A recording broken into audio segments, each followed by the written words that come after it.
Am 12. April 2023 verließ der EGV Bonn Wilhelmshaven, um Teil der EUNAVFOR Med Irene zu werden, obwohl die Schiffskennung den EGV als Hilfsschiff deklariert.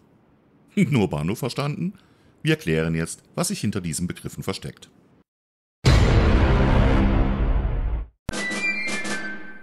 Mit mehr als 170 Metern Länge und mehr als 20.000 Tonnen Verdrängung sind die Einsatzgruppenversorger, kurz EGV der Klasse 702, die größten seegehenden Einheiten der deutschen Marine.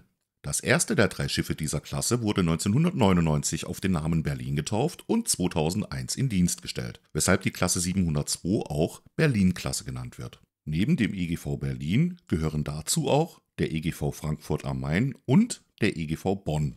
Diese Namen wurden übrigens nicht zufällig gewählt. Sie stehen jeweils für die Städte, in denen Parlamente oder Nationalversammlungen ihren Sitz hatten. Und die erste deutsche Nationalversammlung 1848 hatte ihren Sitz eben in Frankfurt am Main. Denn hier war von 1815 bis 1866 auch der Sitz des Deutschen Bundes. Und Bonn wiederum war von 1949 bis 1990 Hauptstadt der Bundesrepublik Deutschland. Im Mittelmeer angekommen, wird das Schiff Teil der EUNAVFOR Med Irene. Hinter diesem Akronym versteckt sich eine Mission, die 2020 von der Europäischen Union beschlossen wurde und ausgesprochen European Union Naval Force Mediterranean bedeutet. Was genau das ist, erklärt uns jetzt der Kommandant des EGV Berlin, Fregattenkapitän Stefan Klatt. Ja, es ist tatsächlich eine Mission der Europäischen Union, European Naval Forces Mediterranean, Irene. Wir haben immer am Funkgerät gesagt, Irene stands for peace, also steht für den Frieden, und es ist im Prinzip die Durchsetzung des Waffenembargos gegen Libyen.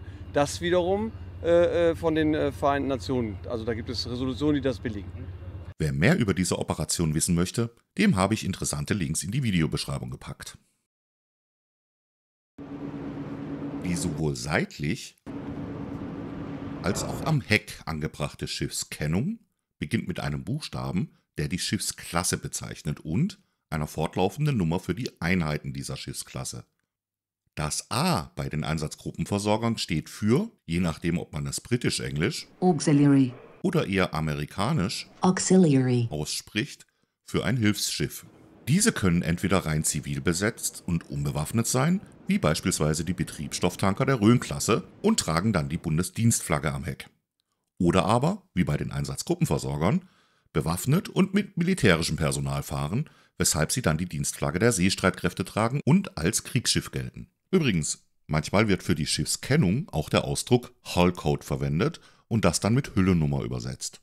Das ist so nicht ganz richtig, denn der Hull Code im militärischen Sinn wird lediglich von den US-amerikanischen Streitkräften genutzt. Die in der NATO übliche Verwendung der Schiffskennung basiert allerdings eher auf dem System der Royal Navy und müsste daher mit Pennant Number und nicht mit Hull Code oder Hüllennummer übersetzt werden. Dieses System, also das der Pennant Number, wird übrigens auch bei den internationalen Codes der Flugdecks genutzt, hier am Beispiel des Einsatzgruppenversorgers Berlin. So, ich hoffe, ich konnte ein wenig Licht ins Bundeswehr-Abkürzungswirrwarr bringen, weshalb ich mich über einen Daumen nach oben sehr freuen würde. Und jetzt seid ihr dran. Spätestens nach dem Vorfall mit der Fregatte Hamburg trägt Irene ja einen kleinen Beigeschmack. Deshalb die Frage an meine Zuschauer: Wie seht ihr denn diesen Einsatz? Schreibt es mir doch bitte in die Kommentare, ich freue mich auf eine spannende Diskussion. Aber auch hier gilt, fair bleiben. Bis zum nächsten Video, euer Bonsai.